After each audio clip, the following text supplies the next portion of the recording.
Welcome back again friends. स्वागत है आप सबका एक एकेडमी क्लास में। मैं आदित्य आज फिर से आप सबके बीच आज साइंस का जो है most important question 25 most important question की श्रृंखला मैं आप सबके बीच लेके आया हूं। और ये 200 प्लस क्वेश्चंस मैं आपको आज से तब तक करवाऊंगा जब तक 200 प्लस क्वेश्चन यानी कि 200 से अधिक क्वेश्चन की टेस्ट सीरीज आप लोग नहीं लगाते लेते। ठीक है।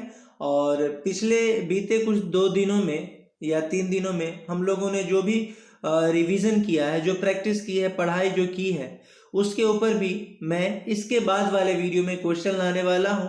और अगर आपने उस वीडियो को ठीक से नहीं देखा है, आज से 2-3 दिन पहले जो भी 2 दिन और तीसरे दिन पहले जो भी वीडियो हुआ है, जो क्लास हुआ है आपका, तो उसको एक बार देख लेंगे, आप लोग रिवीजन कर लेंगे। क्योंकि अब जो आपके क्लास में अगला जो वीडियो होगा वो उसी सारे क्वेश्चन के ऊपर, उसी सारे क्वेश्चन पे आधारित क्वेश्चन होगा, उसी सारे रिवीजन पे आधारित। और कुछ ऐसे भी इम्पोर्टेंट क्वेश्चन होंगे जो कि आपको नए होंगे। ऐसा नहीं है कि पूरा का पूरा वही क्वेश्चन रहेगा। ठीक है। तो चलिए क्लास में बने रहिए इसी तरह से। और अगर आपको क्लास पसंद आती है तो क्लास को लाइक, सब्सक्राइब और शेयर ज़रूर कर लेंगे। अपने क्लास को स्टार्ट करते हैं। आज जो है ये टॉपिक मिसलेनियस से होने वाला है। अभी से लेकर के जब तक 200 प्लस हमारे क्वेश्चन इस क्लास में नहीं हो जाते तब तक ये कुछ सूचनाएं हैं जिनको आप लोग फॉलो कर लेंगे। ठीक है। और हमारे क्लास का वीडियो पहला क्वेश्चन आपके स्क्रीन के सामने है। आपको बताना है मायोपिया से क्या तात्पर्य है। आपको बताना है मायोपिया किसे कहा जाता है। आप देख लीजिए, आंख से संबंधित बीमारी ही है, लेकिन मायोपिया का क्या अर्थ है? जल्दी से बताइए कमेंट करके कि मायोपिया का क्या अर्थ होता है।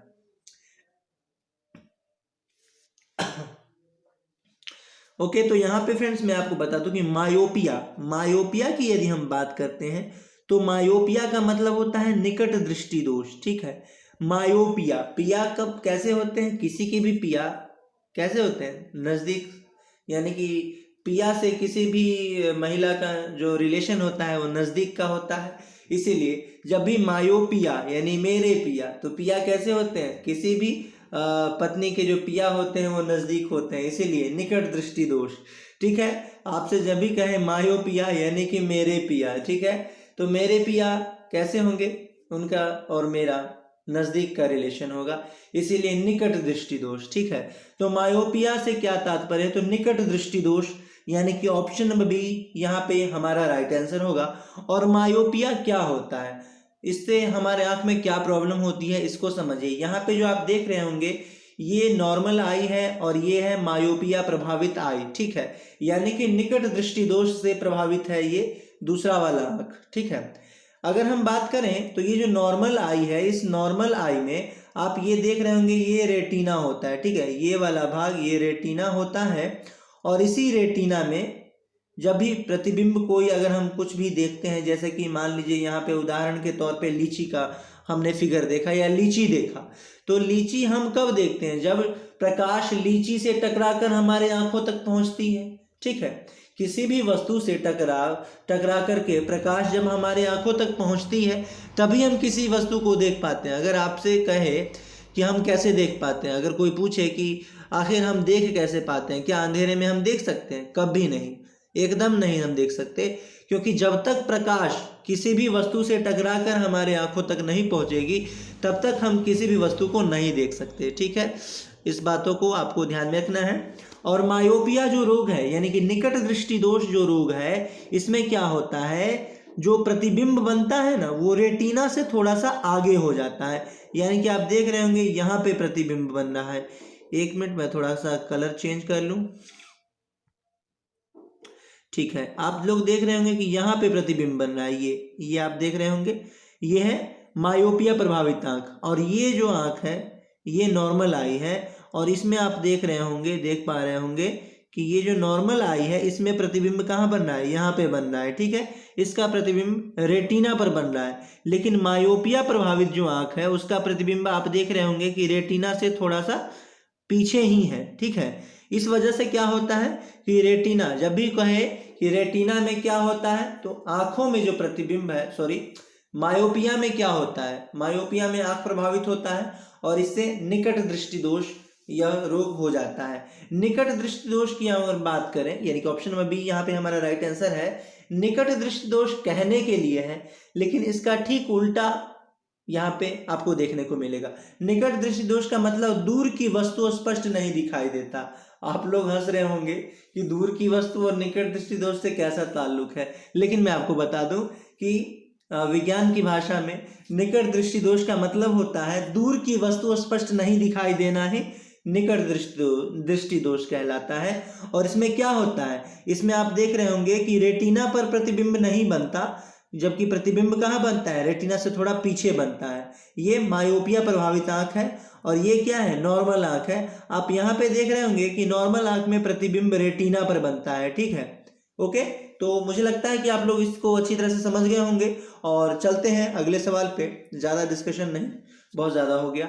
हाइपरमेट्रोपिया का क्या अर्थ होता है, जल्दी से बताएंगे फ्रेंड्स, आपके पास 5 सेकंड का टाइम है। हाइपरमेट्रोपिया किसे कहते हैं, हाइपरमेट्रोपिया, जल्दी से बताइए। ओके, तो फ्रेंड्स यहाँ पे मैं आपको आंसर बता दूं कि हाइपरमेट्रोपिया का मतलब होता है दूरदृष्टि दोष, ठीक है।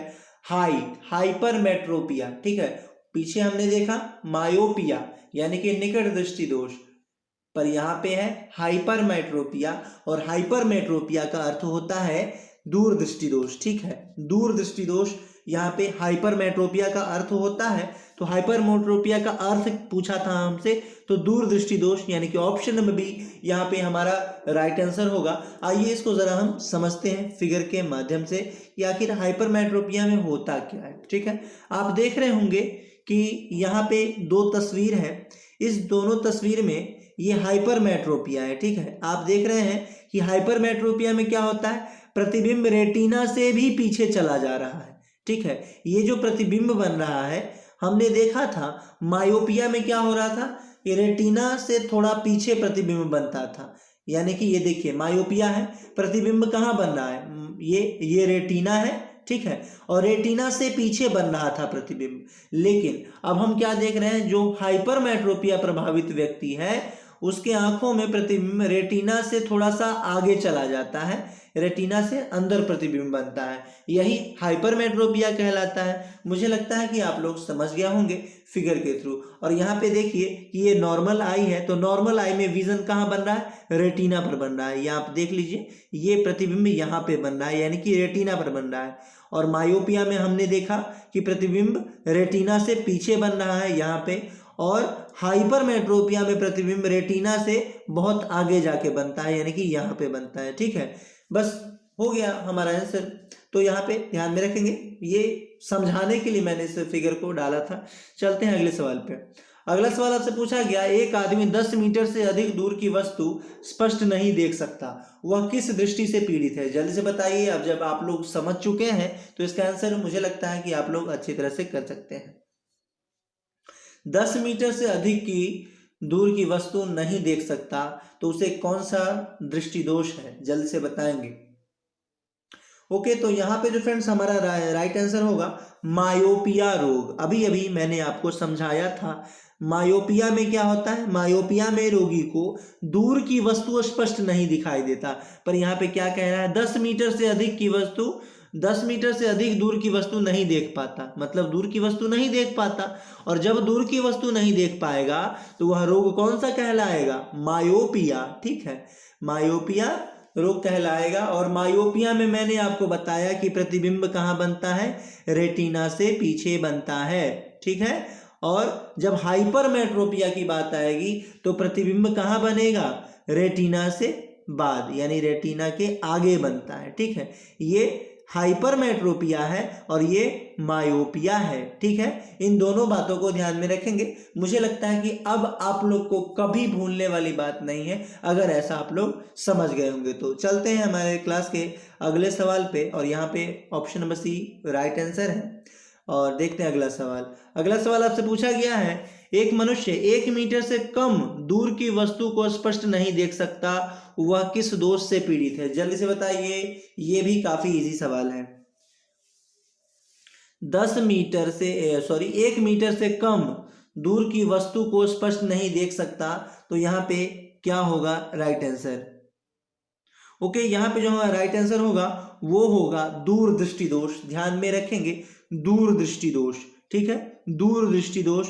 मैंने अभी अभी आपको बताया था कि दूरदृष्टि दोष को ही हाइपरमेट्रोपिया कहते हैं, और दूरदृष्टि दोष में क्या होता है, प्रतिबिंब रेटिना से बाद में बनता है। और दूरदृष्टि दोष कहने के लिए है, इसमें दूरदृष्टि दोष नहीं, दूरदृष्टि दोष से दूरदृष्टि दोष दूर की वस्तु देख पाएगा पर पास की वस्तु नहीं देख पाएगा, यही है दूरदृष्टि दोष। ठीक है, यानी कि जो लिखा हुआ है, जो आंसर हम देते हैं उसका ठीक उल्टा वहां पे हो रहा है। जब भी दूरदृष्टि दोष मतलब कि पास की वस्तु दिखाई नहीं देना, और निकट दृष्टि दोष मतलब दूर की वस्तु दिखाई नहीं देना।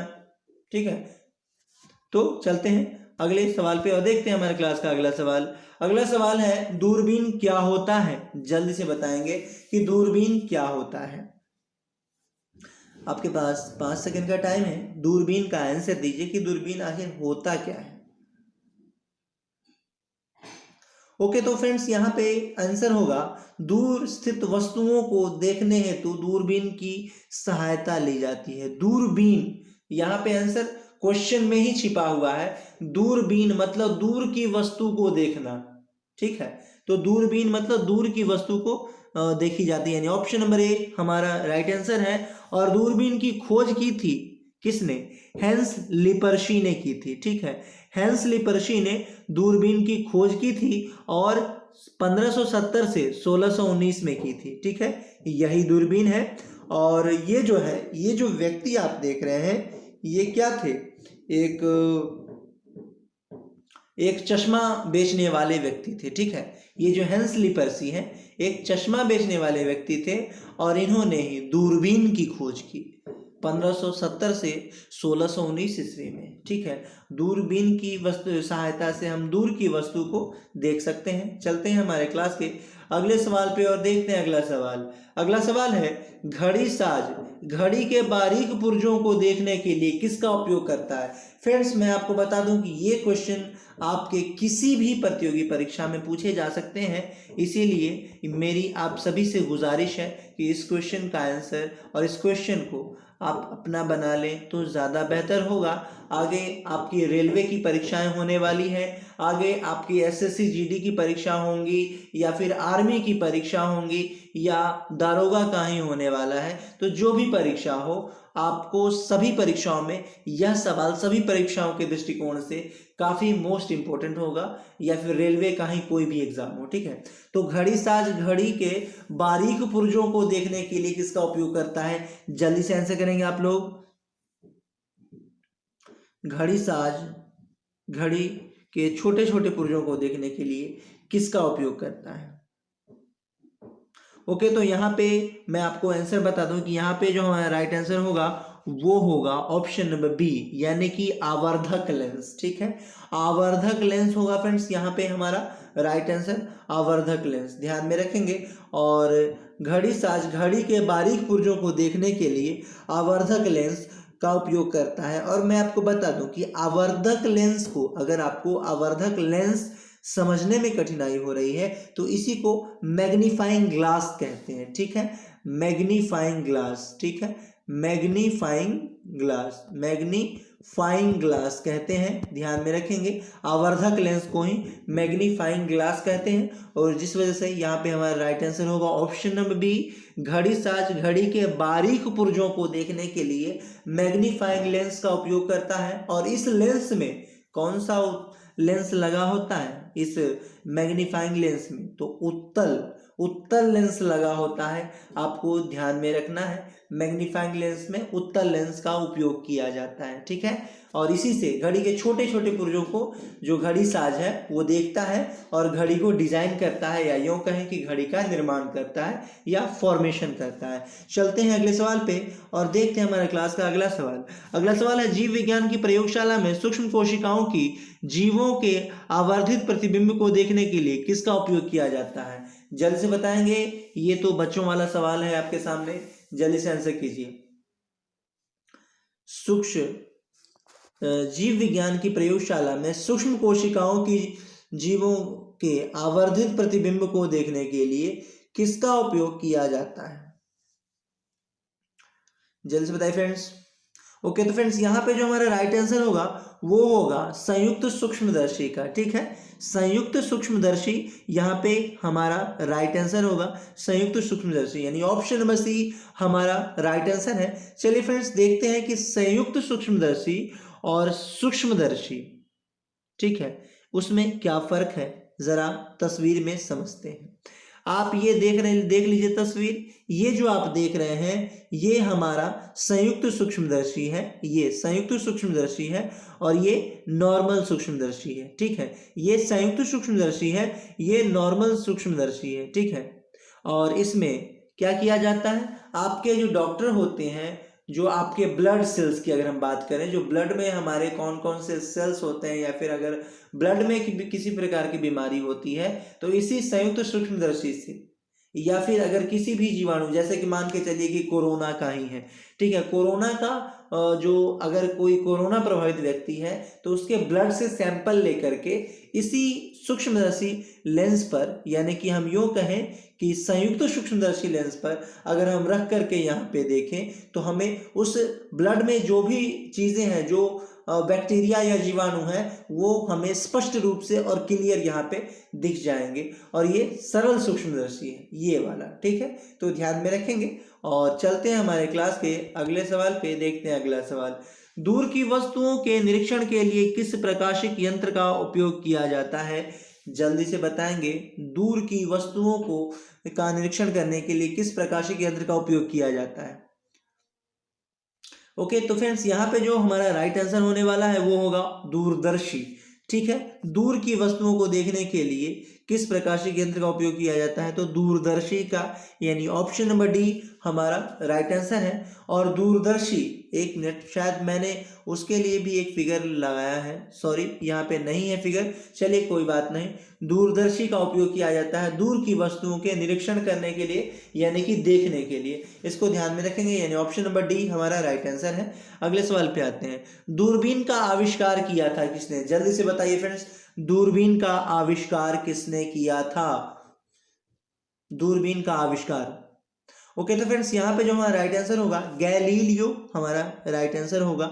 गैलीलियो ने दूरबीन का आविष्कार किया था, option number A is the right answer. चलते हैं अगले सवाल पे, और अगले सवाल पे जाने से पहले अगर आपको वीडियो पसंद आती है तो वीडियो को लाइक करेंगे, और अभी तक आपने चैनल को सब्सक्राइब नहीं किया है तो सब्सक्राइब कर लेंगे। चलते हैं, देखते हैं हमारे क्लास का अगला सवाल। अगला सवाल है आपके स्क्रीन पे, साबुन के बुलबुले के चमकीले रंग निम्नलिखित में से किसके कारण होते हैं? यानी कि आपको बताना है कि आप जो देखते हैं कि नहाते टाइम या फिर कहीं भी अगर आप नहा रहे होते हैं तो उस समय साबुन का बुलबुला चमकता है। ठीक है, तो वही पूछा गया कि साबुन का जो बुलबुला है वो चमकीले रंग निम्नलिखित में से किसके कारण होते हैं? जल्दी से बताना है कि वो चमकीला जो रंग है जो दिखता है, ठीक है, दो तीन रंग का, कभी ब्लू कलर का दिखेगा, कभी आसमानी रंग का या लाल रंग का ऐसा दिखता है, तो आपको बताना है कि आखिर किस कारण से, व्यतिकरण, प्रकीर्णन, विक्षेपण या विवर्तन, जल्दी से बताइए। ओके, तो फ्रेंड्स यहाँ पे जो हमारा राइट आंसर होगा वो होगा व्यतिकरण के कारण दिखता है। ठीक है, व्यतिकरण के कारण, यानी ऑप्शन नंबर ए हमारा राइट आंसर है। और चलते हैं अगले सवाल पे, देखते हैं हमारा अगला सवाल। ठीक है, अगला सवाल है, पानी से भरे तालाब की गहराई किस कारण कम दिखाई देती है? जल्दी से बताएंगे। और फ्रेंड्स ये क्वेश्चन आपके रेलवे ग्रुप डी में संभवतः पूछे जा सकते हैं, इसीलिए प्लीज इस क्वेश्चन को आप लोग मार्क कर लेंगे।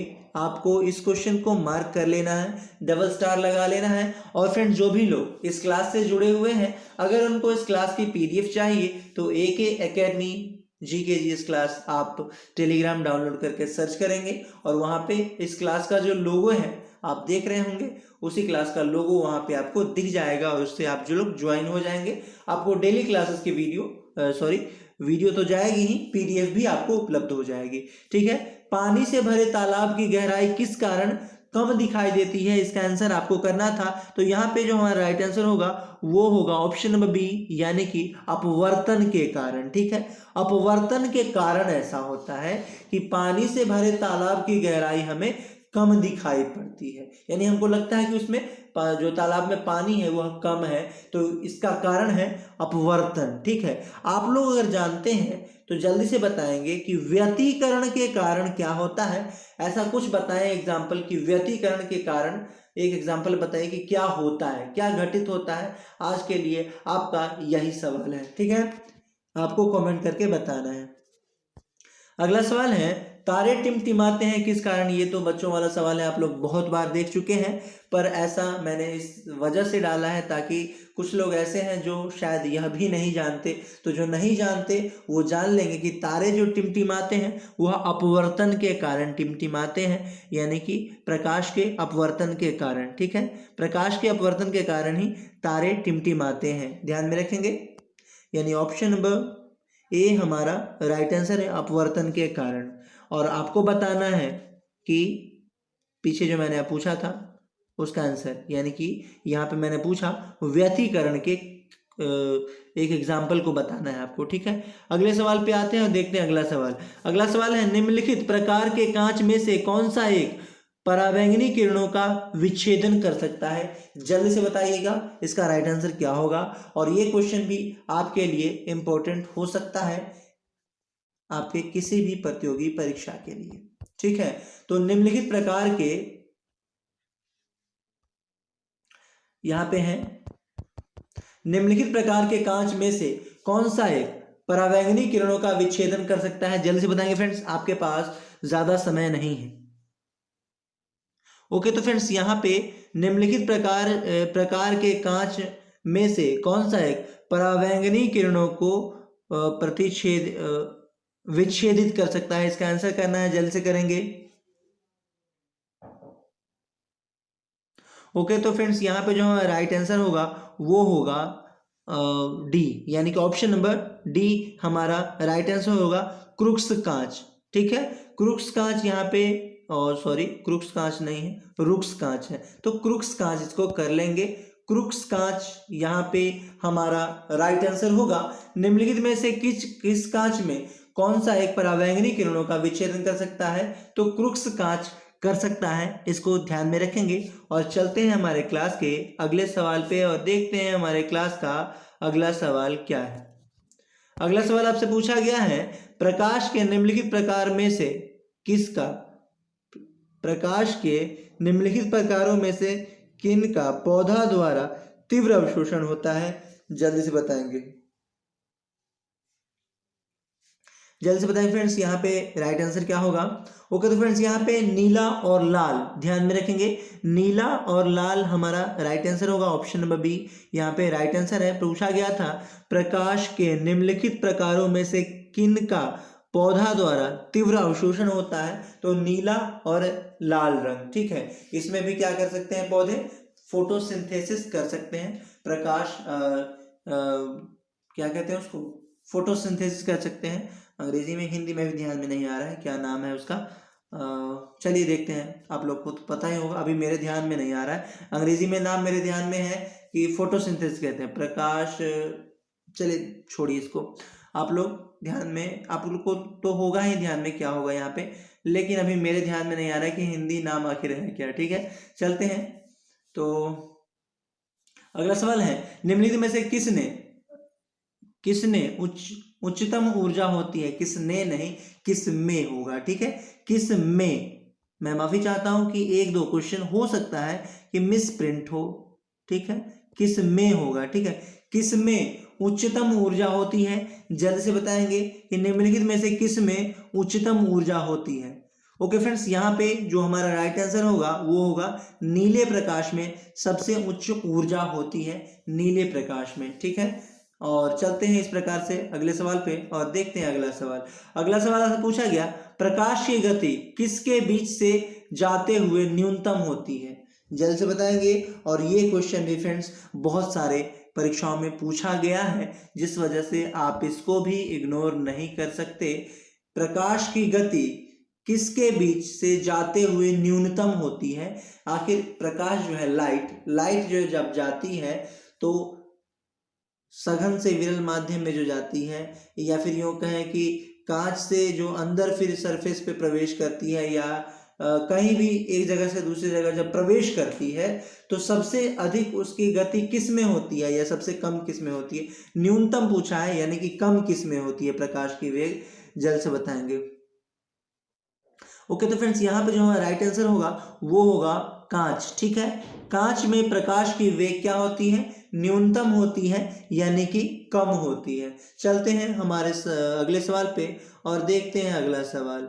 अगला सवाल आपसे पूछा गया, किसी तारे के रंग से पता चलता है उसके भार का, आकार का, ताप का या दूरी का। जल्दी से बताएंगे, किसी तारे के रंग से क्या पता चलता है? किसी तारे के रंग से क्या पता चलता है? ओके, तो फ्रेंड्स यहाँ पे ये भी सवाल इजी ही था। उसके टेम्परेचर का पता चलता है, टेम्परेचर का यानी कि ताप का। ऑप्शन नंबर सी हमारा राइट आंसर है। जितना ज़्यादा कोई तारा प्रकाश कर रहा है यानी कि उसमें टेम्परेचर उतना ज़्यादा है, ध्यान में रखेंगे। चलते हैं अगले सवाल पे और देखते हैं हमारे क्लास का अगला सवाल। अगला सवाल आपसे पूछा गया, आइंस्टीन के E बराबर एम सी स्क्वायर, ठीक है, E बराबर एम सी स्क्वायर, ठीक है, में C का क्या अर्थ है? जल्दी से बताएंगे C का अर्थ क्या होता है और यह नियम क्या कहलाता है। यहाँ पे नियम नहीं पूछा गया, पर मैं आपसे पूछ रहा हूँ कि E बराबर एम सी स्क्वायर में C का क्या अर्थ होता है, ये क्वेश्चन है। लेकिन मैं आपसे पूछ रहा हूँ कि आखिर E बराबर एम सी स्क्वायर कौन सा सिद्धांत है और यह किसने दिया था? जल्द से बताएंगे। ओके, तो फ्रेंड्स यहाँ पे जो हमारा राइट आंसर होगा वह प्रकाश का वेग, सी मतलब प्रकाश का वेग है, यानी ऑप्शन नंबर बी हमारा वेद नहीं है, वेग है। ठीक है, वेग हमारा यहाँ पे वेद नहीं, वेग। ठीक है, आइंस्टीन के E बराबर एम सी स्क्वायर समीकरण में C क्या है? तो प्रकाश का वेग है। आप लोग को अगर PDF दिया जाएगा तो वहां पे जो भी मिसप्रिंट है मैं यहाँ पे